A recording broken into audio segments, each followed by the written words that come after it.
દીકરી વાલનો દરિયો. શું બોલ્યો તું? તને મેલ તડકે અને ગુલબાને ભાઈ કીધું? અરે એના બાપનું રાજ હાલે છે. હાલ મારા ભેળો ગુલબાના હાથમાંથી રાખડી કઢાવડાવીને જો તારા હાથમાં ન બંધાવડાવું ને તો મારું નામ ભવાની નહીં. હાલ મારી ભેળો. અરે રેવા દો બા. આ રાખડી વાકડીમાંથી મને છૂટી ગયું. મન તો મારું ઉઠી ગયું છે તારી ઉપરથી ડોબા. ત્યાં મોટા ભાઈના ઘરે જઈને બધું ભસી આવે નહીં ને બધા બટેટા બાફી આવે ઓ એ અમને કેસે કોણ?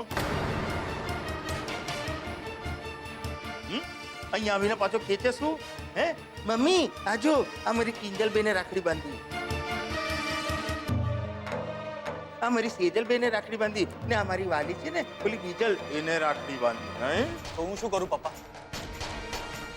ઘરે આવીને આ વાતનો ઢંઢેરો પીટું કે લોકોએ મારું અપમાન કર્યું છે? બા પપ્પા મને માફ કરો. મારાથી હવે વધારે જૂઠાણું નથી ચલાવવાનું.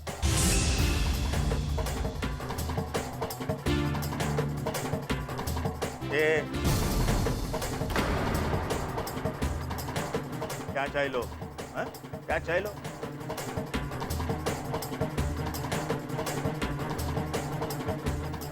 15,000 ક્યાં છે? ક્યાં છે 15,000?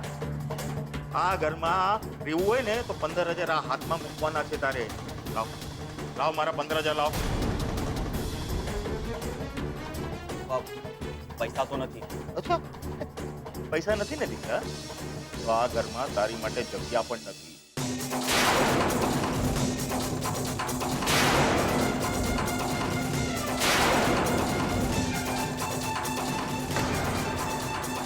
અમારી સાથે ખોટું બોલે છે હે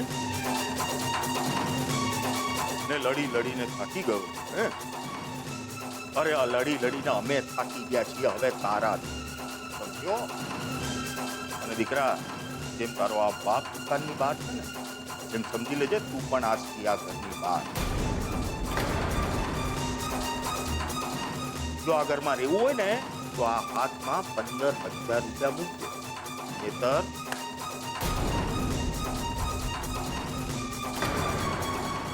જય શ્રી કૃષ્ણ.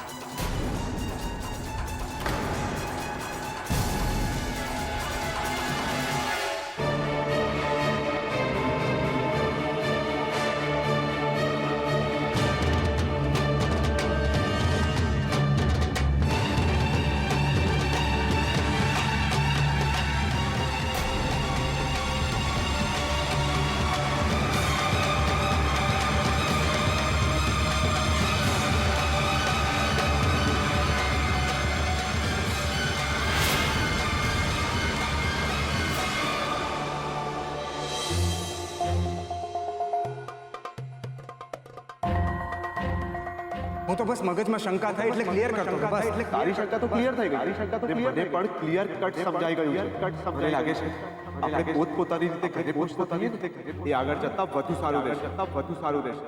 વધુ સારું રહેશે. રૂપેશ, હા શું થયું બેટા? સેજલ સીએ થઈ એ વાતની તને ખુશી નથી? વાત મારી અને સેજલ વચ્ચેની નથી મમ્મી. મારાથી એક બહુ મોટી ભૂલ થઈ ગઈ છે. કાળા ગુલાબ?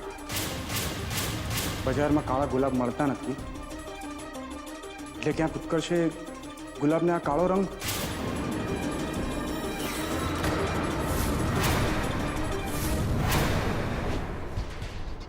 મને તારી રૂમમાં તારા કબાટમાંથી આ બોટલ મળી છે જેમાં કાળો રંગ છે.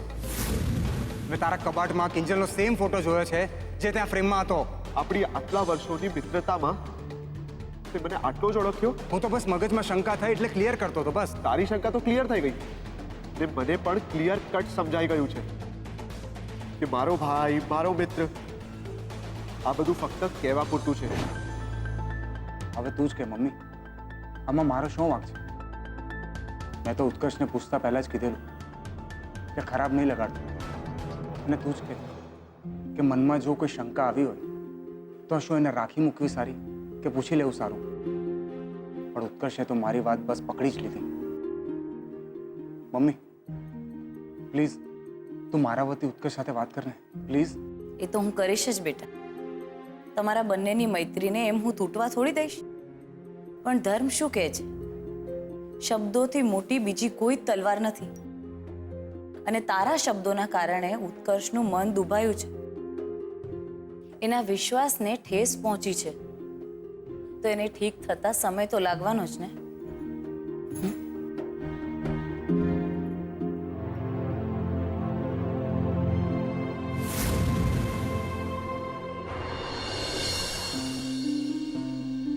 ઉત્કર્ષ, હજી કેટલી વાર લાગવાની છે? લોકો ફોન પર ફોન કરીને મને પૂછે છે. બિલ્લીમોરા, નવસારી આ બધી સાઇટ્સનું પ્રેશર વધી રહ્યું છે. અને રાજકોટમાં તો તારા નામની બૂમાબૂમ છે. કોઈના ફોન કેમ નથી ઉપાડતો?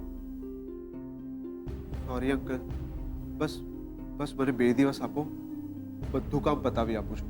પતાવી આપું છું નહીં, પતાવી આપવું પડશે. And don't you forget, Sanghvi construction તને મહિનાના 50,000 રૂપિયા ચૂકવે છે. મેં કહ્યું ને અંકલ, આઈ મીન સર, થઈ જશે. આટલા બધા ફોર્મલ થવાની જરૂર નથી.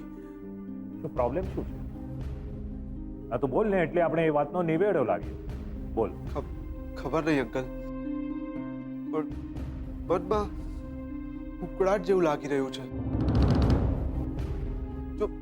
જો તમને વાંધો ના હોય ને તો થોડા દિવસ રાજકોટ જઈ આવું. એ બાને ત્યાંની બૂમાબૂમ પણ બંધ થઈ જશે. ભાઈ સી, એટલે ભાઈ સાહેબને પરિસ્થિતિનો સામનો નથી કરવો, ભાગી છૂટવું છે.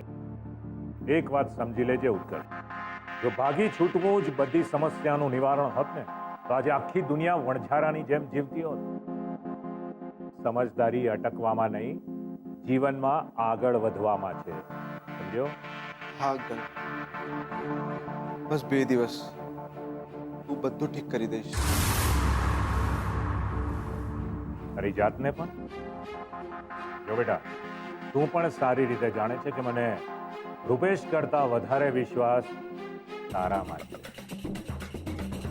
એમ નહીં સમજતો કે તું અત્યારે જે સવાલો અને સંવેદનાઓની વચ્ચે ઝોલા ખાઈ રહ્યો છે એની મને જાણ નથી. બધું જ સમજુ છું. અધૂરો પ્રેમ, અધૂરી અપેક્ષાઓ આપણને પૂરું જીવવા નથી દેતી. પ્રેમ કરો કે નફરત, ટકા અને તો જ રિઝલ્ટ પણ 100% મળશે.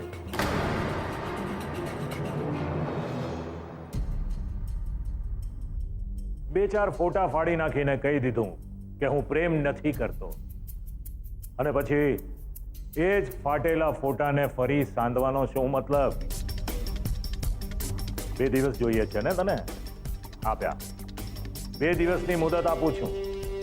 આ 2 દિવસમાં શાંતિથી વિચાર કરજે. કિંજલ તકલીફમાં છે એ જોઈને તને તકલીફ થાય છે કે પછી કિંજલની તકલીફ જોઈને તને મજા પડે છે? એટલે શું છે કે તને તારી લાઈફનું, તારા ઇમોશનનું સ્ટેટસ ખબર પડે કે પ્રેમ છે કે નફરત. અને જો બંનેમાં કંઈ નથી તો બેટા એટલું સમજી લેજે કે તારે રાજકોટની નહીં, હિમાલયની ટિકિટ કઢાવવાની જરૂર છે.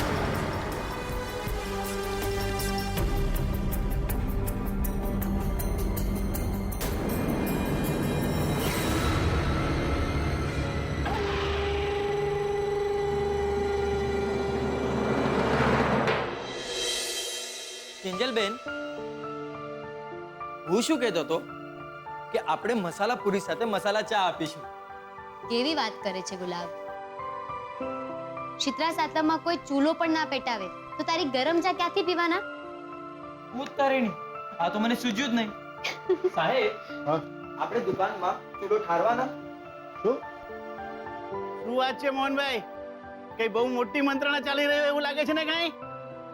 અરે વિજયભાઈ, પધારો પધારો પધારો. ઘણા દિવસે દેખાય ને કઈ. હા, અને કોઈ મંત્રણા ચાલતી નથી વિજયભાઈ. આ તો સાતમ છે એટલે જરા ચર્ચા કરતા. કમાલ છે ને, હું પણ સાતમના ઓર્ડરની વાત કરવા માટે જ આવ્યો છું. આ વખતે બહુ મોટો ઓર્ડર છે. પણ હા, આ વખતે ચાનો ઓર્ડર નથી, રસોઈ બનાવવાની છે. રસોઈ કિંજલ, તારા વતી મેં હા પાડી દીધી છે, એટલે હવે તું ના નહીં પાડતી, સમજી? પણ કાકા, શીતળા સાતમમાં અમે શું કરીશું? એ બધું મને કશું ખબર નથી, પણ લેડીઝનું બહુ મોટું ગ્રુપ છે અને બધા ભેગા મળીને સાતમ ઉજવવાના છે. સારા પૈસા મળવાના છે.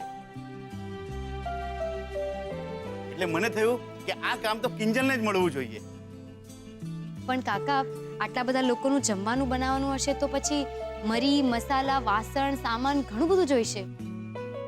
એની ચિંતા ના કરતું, મારી પાસે રસોઈયાની બહુ મોટી ટીમ છે. તારે ફક્ત માથે ઊભા રહી અને એ લોકોને સૂચન જ કરવાના છે. અરે બાજુની ગલીમાં તો છે. તું ચિંતા નહીં કર, 4 કલાકમાં કામ પતી જશે. અને એટલે માટે તો હું તને સાથે લઈ જવા માટે જ આવ્યો છું. કામ પતી જાય એટલે જાતે ઘરે વહી જજે.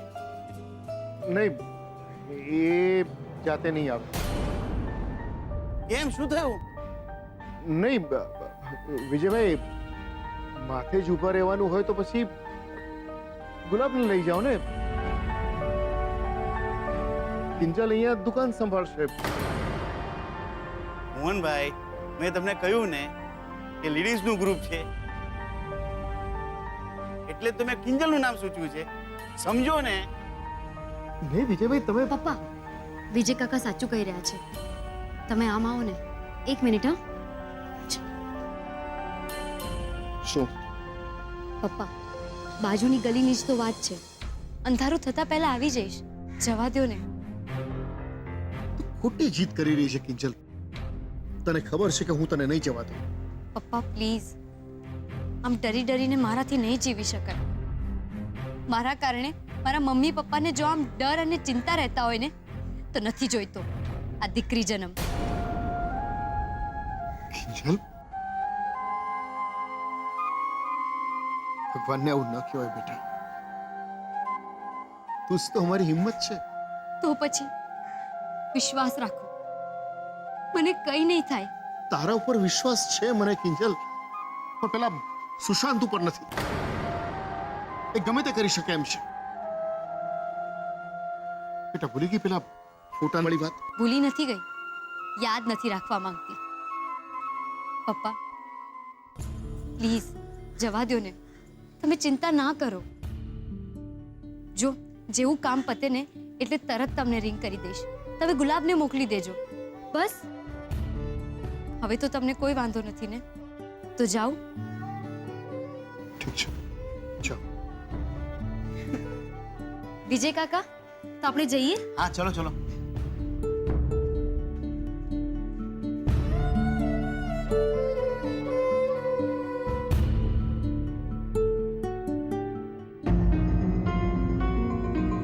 ગુલાબ, હા સાહેબ. દર અડધો કલાકે કિંજલને ફોન કરતો રહે છે કે ઠીક તો છે ને? પણ સાહેબ કેમ? કિંજલ બેન તો આની પહેલા પણ ઘણીવાર એકલા બહાર ગયા છે, તો હવે કેમ તમે ચિંતા કરો છો? ગુલાબ, કિંજલે રાખડી બાંધી છે ને તને? સમજાય છે કાંઈ? સાહેબ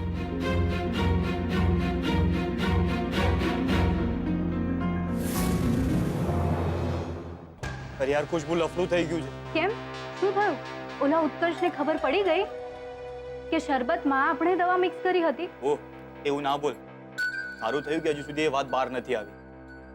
પણ મારા બાપાને ખબર પડી ગઈ છે કે રક્ષાબંધનના દિવસે હું કિંજલના ઘરે સુશાંતવાળી સ્ટોરી બોલીને આવ્યો છું. એટલે મારા બાપાએ મને ઘરની બહાર કાઢી મૂક્યો. કાઢી એટલે ગેટ આઉટ? હા, સાવ ગેટ મી આઉટ. કેમ, તારું ઓલું બા નામનું લાઉડ સ્પીકર પણ કઈ ના બોલ્યું? મારા લાલા, મારા કાનુડા. ના, અત્યારે તો એમનું લાઉડ સ્પીકર પણ બોધું થઈ ગયું છે. મારો બાપ છે ને, એને મને ઘરની બહાર કાઢવા માટે શું બહાનું આપ્યું ખબર છે? એ 1લી તારીખ થઈ ગઈ છે બેટા. એ 15,000 રૂપિયા રોકડા છે નહીં ને? તો બેટા નીકળો, હા નીકળો, એમ કરીને મને ઘરની બહાર કાઢી મૂક્યો. તો આપી દે ને 15. ક્યાંથી આપું? હા, અહીંયા ખીચામાં 15 રૂપિયા નથી ને મારા બાપને 15,000 રૂપિયાનો ચૂનો ક્યાંથી ચિપકાવું? અરે રાજા, પૈસા નથી તો શું થઈ ગયું?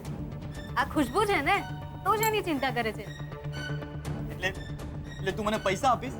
અરે આઈ લવ યુ બેબી ડાર્લિંગ. એ વધુ પડતા નાટક કરવાની જરૂર નથી. હા, સાવ નબળો એક્ટર છે તું. પૈસા તો મારી પાસે પણ નથી, પણ પ્લાનમાં ઇન્ટરેસ્ટ હોય ને તો બોલ. હા બોલવા સિવાય બીજો ઓપ્શન છે મારી પાસે? નહીં ને? તો બોલ, શું કરવાનું છે?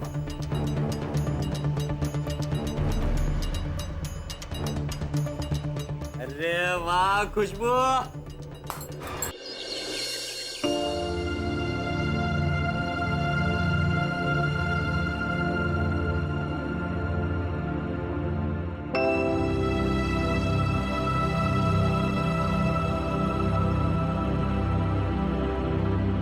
રૂપેશ, શું થયું? કેમ આવી રીતે આમ એકલો બેઠો છે? ફોન પર પણ તારો અવાજ ઢીલો ઢીલો લાગતો હતો. પપ્પાજી સાથે ફરી કઈ બોલવાનું થયું? મમ્મી પપ્પા ઘરમાં હોય તો બોલવાનું થાય ને. એ બંને તો નવસારી ગયા છે. ને ઉત્કર્ષ ક્યાં છે? મેં એને પણ આજે સવારે ફોન કર્યો હતો. એણે પણ હા હું કરીને ફોન કાપી નાખ્યો. તમારા એપના બિઝનેસમાં તો કોઈ ગડબડ નથી થઈ ને? ના, પણ મારી લાઈફમાં ગડબડ થઈ ગઈ છે સેજલ. સેજલ, હું તારી પાસે કંઈ માંગુ તો તું આપીશ મને?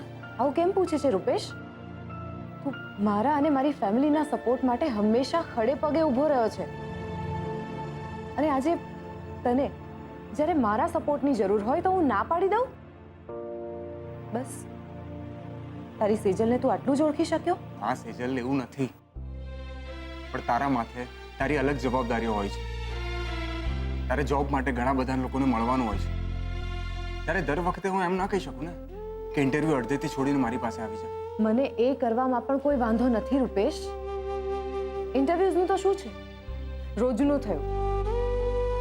આજે બોલાવશે અને કાલે ના પાડી દેશે, પછી ત્રીજા દિવસે પાછા ફોન કરીને કહેશે કે આજે આવી જજો ને. આ તો ચાલ્યા જ કરવાનું છે. પણ મારા માટે આ બધું જ, આખી દુનિયા છેલ્લે, પણ મારો રૂપેશ સૌથી પહેલા. એટલે કોઈ દિવસ એવું ના વિચારીશ કે સેજલને કાંઈ તકલીફ થશે. બોલ, શું થયું છે? તારે મારી અને ઉત્કર્ષની વચ્ચે સંધિ કરાવવાની છે. સંધિ?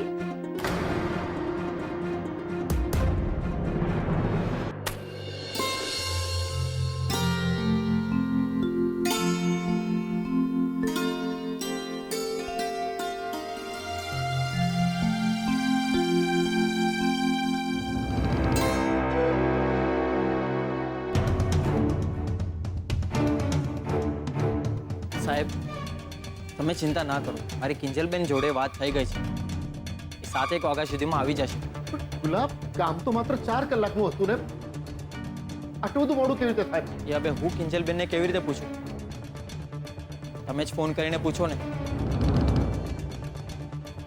ઠીક છે.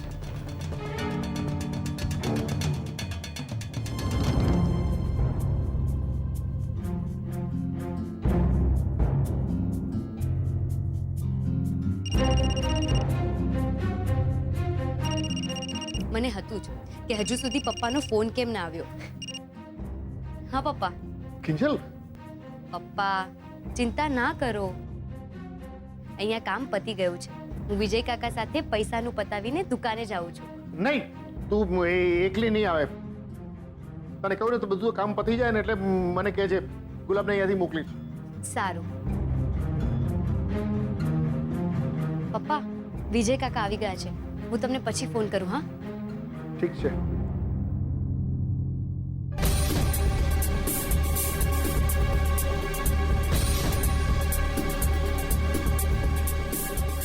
મને કેમ ગભરામણ થઈ રહી છે? એ પ્રભુ, મારી કિંજલની રક્ષા કરજે.